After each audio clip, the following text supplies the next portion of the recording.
Gary, thanks for joining us. I think we want to dive right in and maybe hear a little bit about your background. And we know you were a college soccer coach for 14 years. You work at Lou City FC now, but you also run Modern Soccer Coach. So maybe you could give us your background, how you ended up where you are today. Yeah, my background has been pretty traditional in terms of playing in the college. Came over from Northern Ireland to play at Wingate University in North Carolina, and then stayed on as a GA, not knowing what to do with my life, and I fell into coaching, and then a job opened up at the school. I was assistant for a couple of years on the men's team, women's team. Job opened. I spent eight years there as a coach, so 12 total. Then decided that I need something a little bit different, and moved to Cincinnati as an assistant. Took a role then at Bakersfield as a head coach for 4 years in California, and then just kind of got a bit, probably a little bit, felt that there wasn't enough soccer in the college experience for me. We talk a lot about the college experience from a player standpoint, from a coach's standpoint. I was spending 6 to 8 months of the year recruiting and building S&C things that I just wasn't passionate about, to be honest. So uh, moved into to the senior game, worked in the NWSL for a few years, for 4 years total, and then got the opportunity then at Louisville to move on to the analysis side. So a lot of coaches start on the analysis and kind of move into coaching. Mine's has been the other way around. I'm full time in the analysis setup, and although I'm at a facility and there's soccer pitches everywhere, I'm not on them. So it's been a little bit different for a year. This is my second year as an analyst role. I love it. I love it. It's different, but definitely the stuff alongside what I've been doing, Modern Soccer Coach, has helped it.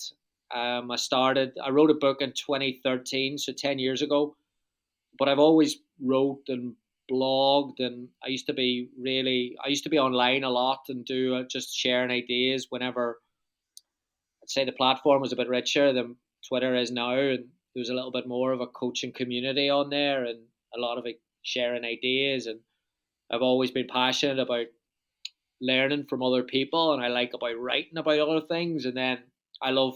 I was a marketing major, so I love the idea of content, what lands, what doesn't. So I built a website, wrote another couple of books, and then just done a podcast on a whim, really. And the podcast did well, and now I use it as part inspiration, part information, and then part kind of feedback as well. It gives me a good link to people that I can bounce ideas off and get some stuff back. That's not, you're getting feedback online. It's not really what the platform you want to be getting it at. So it's been really good. And now Modern Soccer Coach it's almost branched out into a platform. So now we've gone into sponsorships with like our reach is our 2 million listens on the podcast. We get a weekly 1.5 million on Facebook for a reach. The Twitter's pretty big,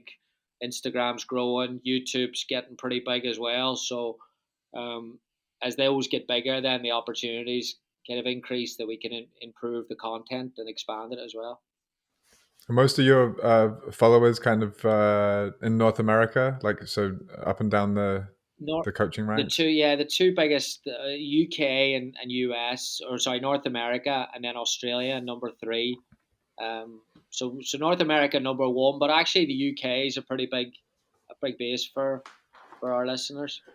Is that more in the grassroots, or do you see a lot in the college and Most professional ranks too? mostly like youth probably when you're getting into 11v11. I think our target audience has always been coaches that want to do a little bit more. So not necessarily pro coaches, but coaches who want to work at professional level in terms of you're inspired by it and you get out and you've got an under 16 team and you want them to play a certain way. But I think it's something that we're actually doing a bit of feedback now at the minute, and we're getting a lot more grassroots requests. So it's something that I would like to do a little bit more of. But it's always been, to be honest, like Delhi has been a bit or convenience for me. Like I share a session, I put a session together. It's easy. Whereas the grassroots stuff's a lot harder because I'm not working at that level, you know. Yeah, yeah. I have a quick one. So I actually want to read it because I copied and pasted it into my document when I was researching before we interviewed you. But you wrote on the modern soccer coach, there are no right or wrong answers, no pass or fail. There is definitely no limits to areas in which we can question and challenge. I was actually just curious, like, how have you questioned and challenged the industry, and how has things changed over your career? Yeah, I don't know about challenging the industry. I would probably like to challenge it a little bit more, if I'm honest. But definitely questioned it. I feel that in my pathway, and I like the process of having a definitive way of looking at stuff, and then getting that completely taken to a direction that makes you think. And I like that in how I watch a movie and how I read a book. I just like my mind being taken somewhere where you think you're fairly concrete on something, and then it's not that. And I've been in situations as a coach where I've been pretty clear on what I believe in, and I've sat down with one or two people at a higher level, and they've not ripped it apart, but I've gone after about 10 minutes. Nah, this is I'm chasing the wrong one here. This is I need to improve this, or I need to develop it and modify it. So I also think then, not just in my experience, but in the experience of coaches, that there where I obviously have an understanding of marketing, and I know how marketing works. And the easiest way to market something is to basically point flaws at everything else and show that you've got the right answer. And as coaching business has become a bit more lucrative, you see a lot of coaching businesses and coaching gurus proclaiming to have, with no skin in the game, proclaiming to have the answer to drive eyes and revenue towards them. And that has always been a real part of me that wants to challenge part of that in football, and part of that in coaching has been, no, like, those people shouldn't be branding themselves as and having a following that is young coaches that are thinking that there's a definitive way. And the reason why I'm so passionate about that is because I think if you take it a step down or two steps down, is that if you have a young coach who thinks that way or believes that there is a definitive way of doing something. And we all know that when we work and the context change with players or resources or cultures or wherever, that changes, and your belief system doesn't adapt or doesn't work in that there, then you're going to blame the players. And all of a sudden, then you're becoming, like, we talk modern coach, you're becoming the same coach that's been there for 30, 40 years. If it doesn't work, blame the players and make it a recruitment thing. And I think there's a level for that. There's professional level, a Premier League level. There's they've got short time spans. They need to get the recruitment right, but not an under 14, 15 coach. So I think that we've got to be open minded, and I think the coaching community has was social media has really helped it get more connections, more information, more conversations. But then also it's in danger then of saying, let's follow the echo chamber, or let's follow the loudest voice in the room. And now I won't be, like, probably my only rule on social media is to be positive or don't say anything. So I'll never challenge that in front and make a song or dance about it. But I always want to almost be value based, in terms of, like, we'll always say, I'll bring on a set piece coach and then bring on a coach that doesn't believe in something else, and just have different dialogues, because I think that's healthy. I mean, we can. I appreciate you answering that question because I know it was pretty broad and No, no problem. poignant in a way, but I think you answered it beautifully on how things are evolving. How has technology played a role in your career and uh, evolving throughout the years? Yeah, a lot. Like, I think it's got the capabilities to make coaching so much better. Um, Again, we're challenged in a society that is more dependent on it, and more probably individualized alongside it. So we almost have to bring in the technology into coaching. It's helped me in a way that I was presenting on a topic a couple of weeks ago in Iowa, and I shared with them, like, up until um, 2016. So I was a college coach for 14 years. Uh, for 12 of those 14 years, I didn't rewatch games. Like, didn't watch the video again. Didn't do clips and cut. None of that there. And now it wasn't as cool as what it is now, and it's a lot more, you guys and a lot of other people that are making it a lot easier for us coaches. But it kind of just shows you, like, that's I was at Division 1. There was not a lot of people doing it. That's how quickly it's grown. But that's also, like, that's pretty scary when you look at a coach in 2016 that's not rewatching their games. Today you have to be doing that, and I'd say today I spend an awful lot of I've almost gone from one end of the continuum to the other. I don't think you could spend too much time watching games, but spending a lot more trying to understand, not just studying it, but also then trying to understand how you can land the information. And I think that's the next kind of frontier that we're coming to, where there's a lot more talk now today about engagement. There's a lot more talk today about buy-in, and that used to be people agreeing with you. Now it's just people looking for your attention. Like, you see it in adult environments even. You see people that are switching off, and you have to, coaches have to try and either keep meetings short or manage the content and all this here. So it's challenging coaches, but I think, again, go back to the question before, I think if we're open minded and we're honest with ourselves, that some days we're going to go in and bore the life out of a group, and some days they might need to be. It's some days it might need to be boring. Like, it might just need to be a topic that, it's back to how we all learned in school. This is just something that we can't make exciting. It's set pieces, or it's defensive, whatever it is. But I think if we're trying to improve our environments, then it's in the best interests of teams and players.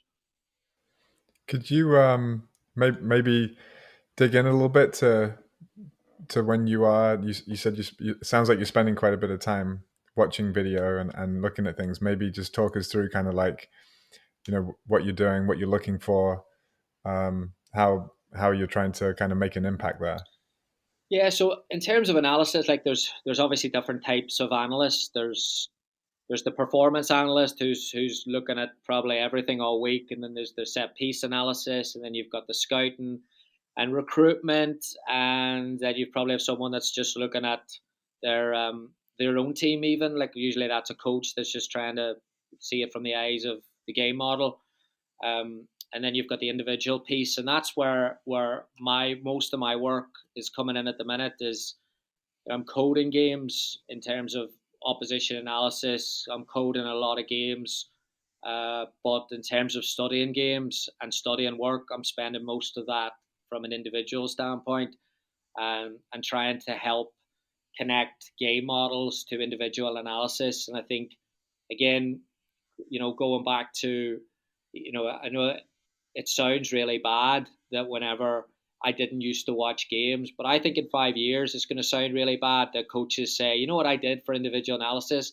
I used to just send clips, and, like, that's where I want to challenge our processes. Is I don't think clips are anywhere near enough to impact individual development.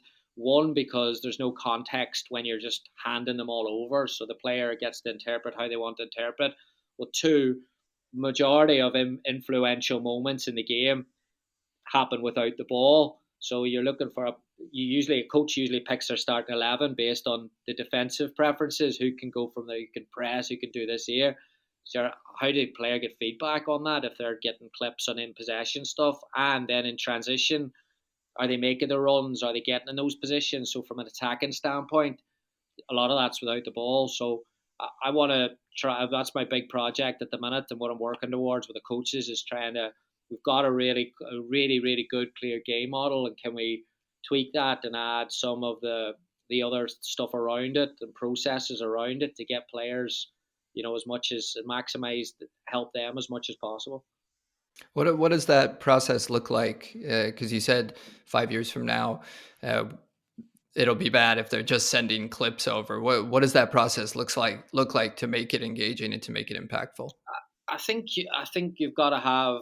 I mean, a few other things. Again, probably going back to one of your first questions about the right.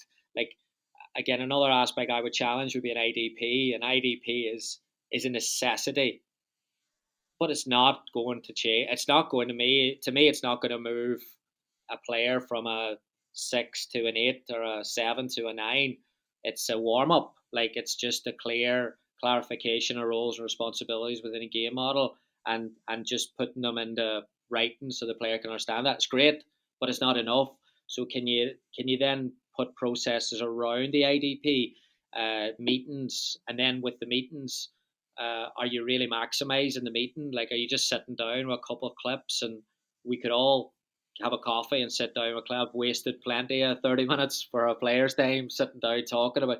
But are those high value clips? Are those clips that's going to move the player? Are you keeping track of the individual meetings, like from a subjective viewpoint? Are you analysing that there as much as you're analysing the games?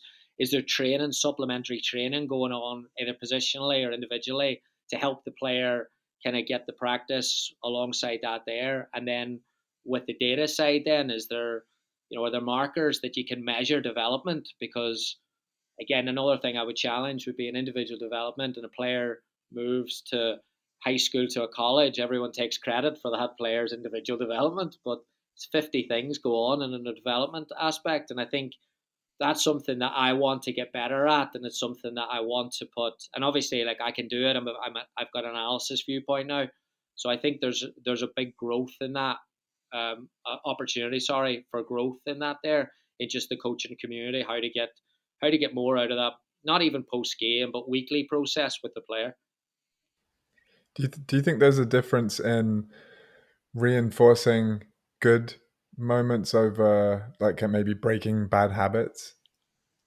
Yeah, yeah, it's interesting.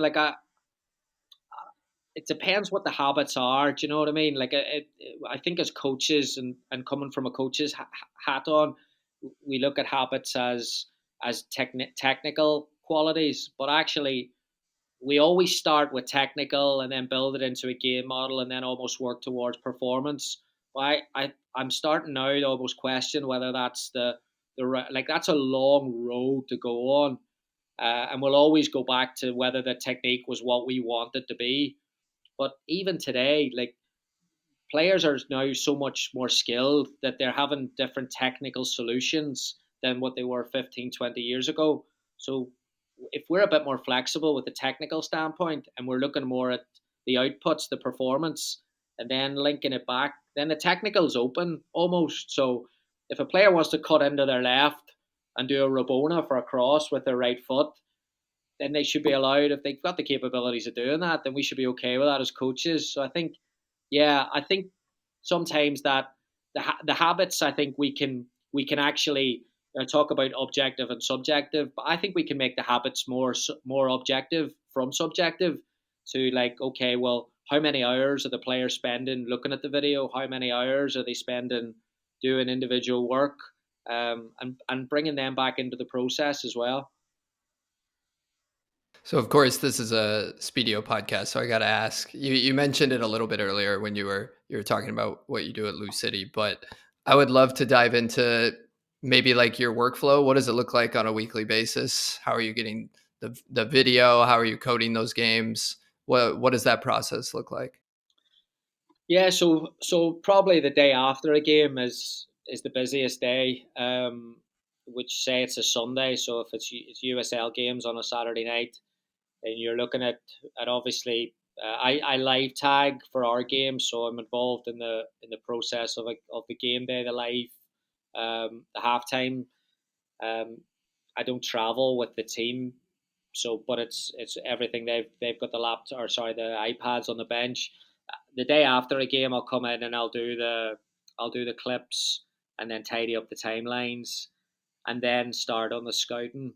Um, Next opponents. So say if the opponent's on a Saturday, they're looking for 3 games. Probably got 2 of them done already, or maybe one of them done already. So it's knocked those 2 out, and then it's kind of have those for that night. Next day will be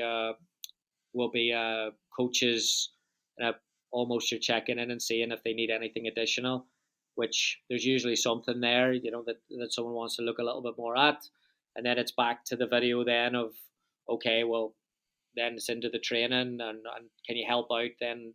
I like to get to Tuesday, Wednesday, and use that then as like, all right, most of my time crunches are done, so I can now use to spend Tuesday looking at the opponent where the coach is probably having a head start on me on Monday. I try to get there on Tuesday for opponent, Wednesday for individual, Thursday is basically back to the coaches, and you're having conversations around those individuals in the opposition. Friday's match day -1, so it's probably the quietest day of the week, and then Saturday it all gets going again. So I'd say in a nutshell, mines is a lot of tagging and then trying to like the coaches here are so experienced and knowledgeable in the USL landscape that they don't require a 20-page scouting report for every opponent because they have a fairly good idea of what they're up against. So that's an advantage, but I want to make sure that for my personal growth is that I'm using that advantage of giving them maybe finding that resource somewhere else to help them. Going in the team meetings has helped as well when you're sitting in there and you're like, all right, a coach can sit down with you and have a coffee and tell you um, what their game model is. But when you're in an environment and you're sitting and you're listening and observing, you can get a good feel of what they prioritize. And with senior players, there's always dialogue. So the players are going to question, well, what if we do this and that there? And you can see where the coach is maybe a bit flexible or maybe no, this is non-negotiable. And I love that process. I think that's such a powerful experience for a coach or an analyst to be able to sit and like, oh yeah, this is, because then if you're paying attention and you're on your game, then you go back and you write that down and you revisit it and you make sure that you're. I think I heard it in a couple of weeks ago on an interview, and someone talked about it was John McKenzie talked about the creativity that you need to be an analyst, and I think it was so powerful because sometimes an analyst it can be looked at as a numbers cruncher. You're just coding and giving it, and there is part of that job, of course. But I think I think if you want to be really good, you've got to look ahead and see where they might need some help. Maybe not this week or maybe a week after, without knocking the door and say, "Hey, did you need anything?" Because everyone's life's always crazy, so they're not going to say, "Oh yeah, can you look 3 months down?" But I think that there, if you're, and that's where I think I'm an advantage with a coach head. If I think right, well maybe I can look at their aspect, and maybe there's an area there that we can grow at, and this is we've got a really good environment here in terms of the academies right beside, and there's a really good pathway here between academy to pro. So Luke Spencer and Mario Sanchez are visible as well. So you're trying to there's the first team stuff, and then there's also then what about these 16, 17, 18 year olds that are coming in probably in about 6 to 12 months. What's going to be there for them, and trying to get ahead of that. You mentioned getting stuff to land and like engagement. So when you're are you presenting to the team kind of daily? Is there certain with video? Is it do you find there's like a certain kind of like amount of time before you maybe lose engagement and like is it interactive or is it kind of the coaches just like talking over the video? Yeah, I don't present on a daily basis. I do occasional presentations with them if there's a theme or a topic, and then majority of my presentations are individual, um, which is easier because it's only an audience of one, maybe two. But also then you don't have the relationship with the player, so the coaching staff are in there, but then you're working through right. Danny Cruz is very much a believer in making it engaging, but also having the dialogue going two ways.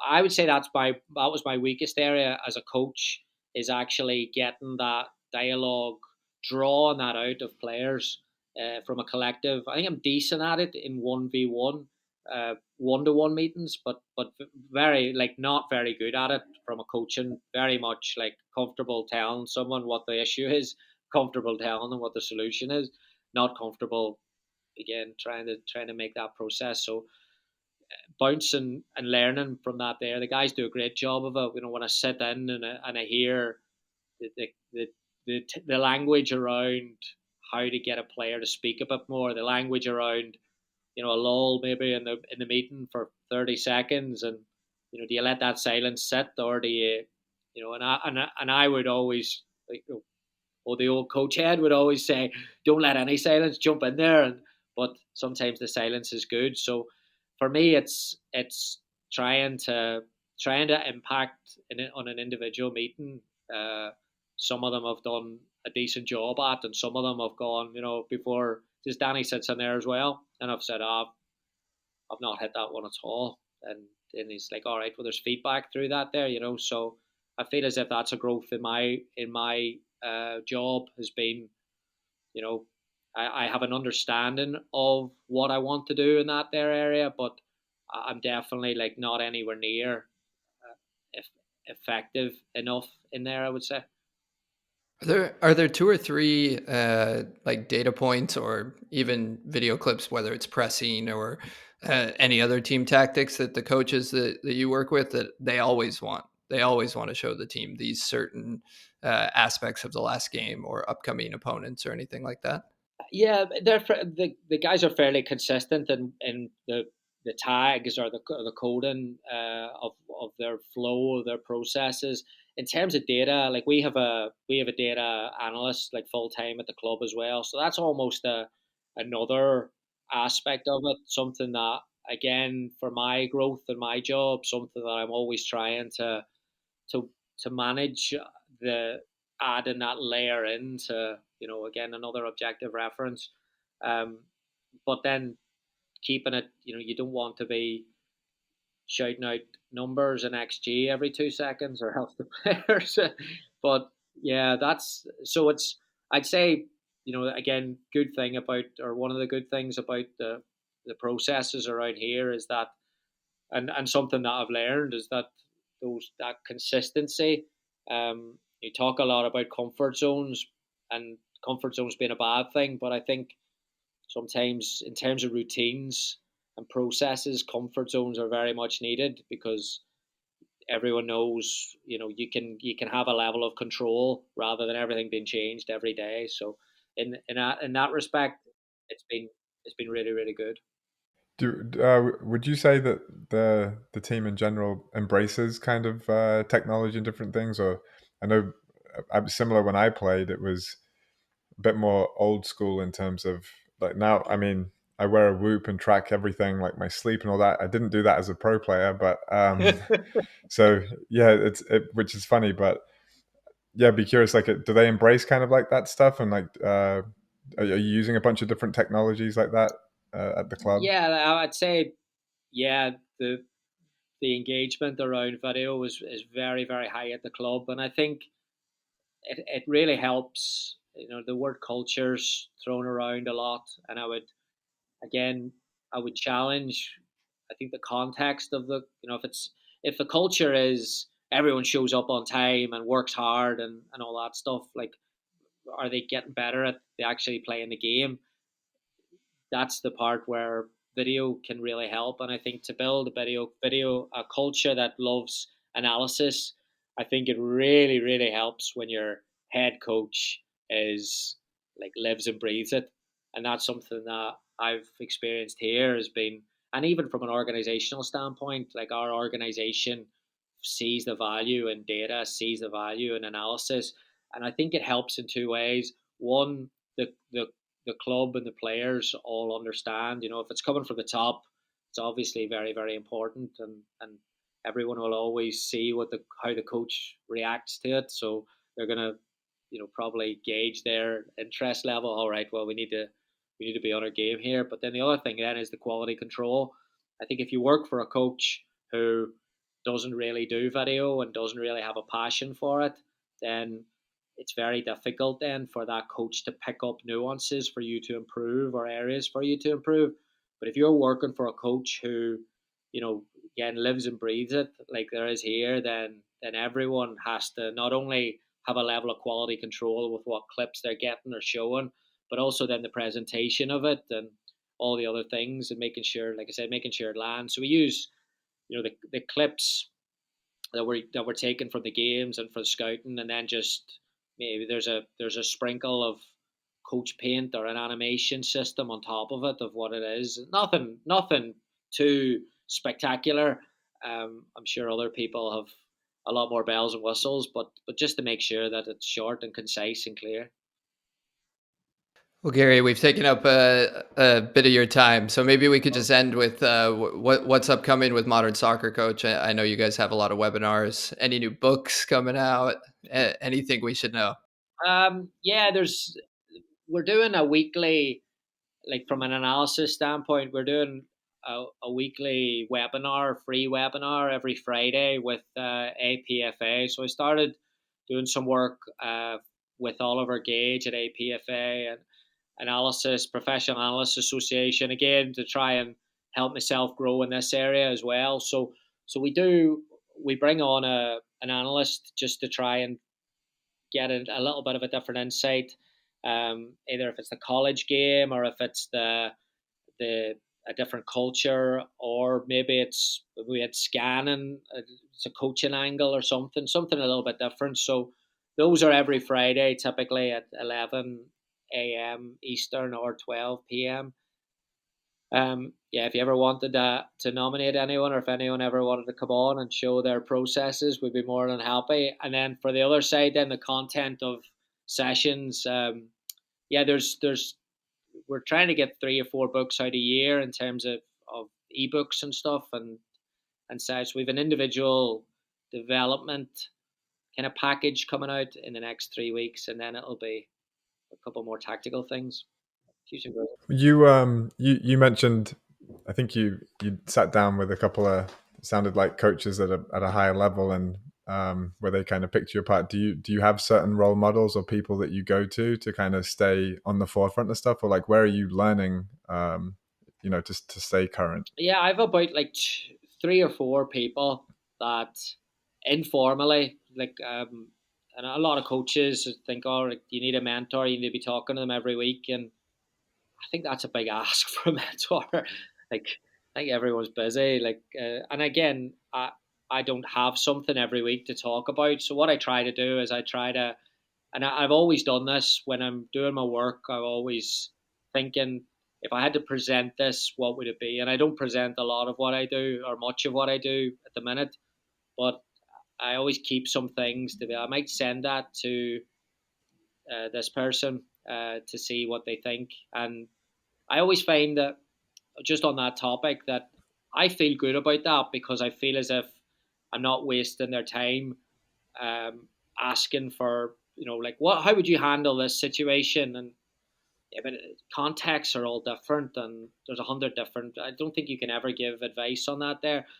But when people ask me for, hey, could you jump on and chat about your journey and have a chat, I don't do it. Like, I don't mind saying no, because you don't have an agenda. Like, I always have an agenda when I'm trying to take someone's time. It's, hey, listen, if we're going to interview you, I've prepared, I've looked at your background, this is it. And if I'm asking for you to look at a video, can you please take a look at this piece here? And I feel that when you deal in that there, and it might sound a bit, you know, uh, very business-like, but that's what you're asking for, someone's time in a 9 to 5. Otherwise, if they had free time, they're going to spend it with their family.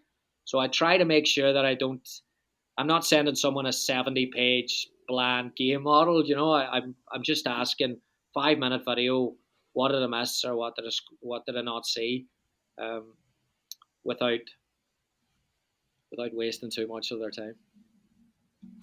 Well, Gary, I hope we were sufficiently prepared for this interview to take up your time. I sound as if I'm ruthless with my time. I'm about to waste about 20 minutes on social media here. So, well, no, we appreciate you being here. So thank you. no problem. And I really appreciate all the work that Spiideo have done in the community, the analysis community over here. Like, it's, again, talking about that 5 years ago period, like, games were videoed on, parents were taking videos to games and stuff like that there. And your ability now to go in and zoom in and see the multi-camera options and do all that there is fantastic. So I really appreciate what you've brought to the table in terms of the culture over here. Yeah, no, thank you. And it's funny because Ollie Gage actually helped. I think before he got into his new endeavor, was he helped get the Canadian Premier League set up with Spiideo. So they have like the league exchange, the same as we have in the championship and some of the other leagues across North America. So so it's great to see you guys doing that. So we'll definitely check out that webinar. Brilliant. Fantastic. Thanks, guys. Best of luck. If you ever need anything, keep in touch. Thanks, Gary. All the We best. appreciate Cheers. it. Cheers, guys.